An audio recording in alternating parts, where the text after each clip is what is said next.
ತುಮಕೂರು ನಗರದ ಶಿರಾಣಿ ರಸ್ತೆಯಲ್ಲಿ ಶ್ರೀ ಲಕ್ಷ್ಮೀನಾರಾಯಣ ಸ್ವಾಮಿ ದೇವಸ್ಥಾನದ ಟ್ರಸ್ಟ್ ವತಿಯಿಂದ ಸುಸಜ್ಜಿತವಾಗಿ ನಿರ್ಮಾಣಗೊಂಡಿರುವ ದೋಂತಿ ನಾರಾಯಣಪ್ಪ ಪ್ರಾರ್ಥನಾ ಮಂದಿರವನ್ನು ಶಾಸಕ ಜ್ಯೋತಿ ಗಣೇಶ್ ಉದ್ಘಾಟಿಸಿದರು.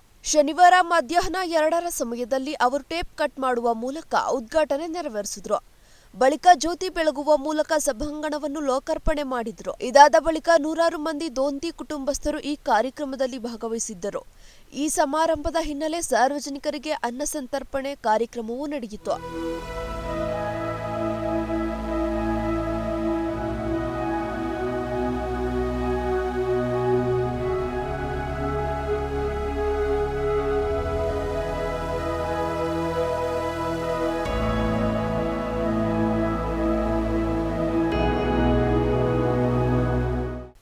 ಶ್ರೀ ಲಕ್ಷ್ಮೀನಾರಾಯಣ ಸ್ವಾಮಿ ದೇವಸ್ಥಾನದ ಟ್ರಸ್ಟ್ ಅಧ್ಯಕ್ಷ ಡಿಎಸ್ ರಾಧಾಕೃಷ್ಣ ಶೆಟ್ಟಿ, ಕಾರ್ಯದರ್ಶಿ ಡಿಎ ಮೋಹನ್ ಉಪಸ್ಥಿತರಿದ್ದರು.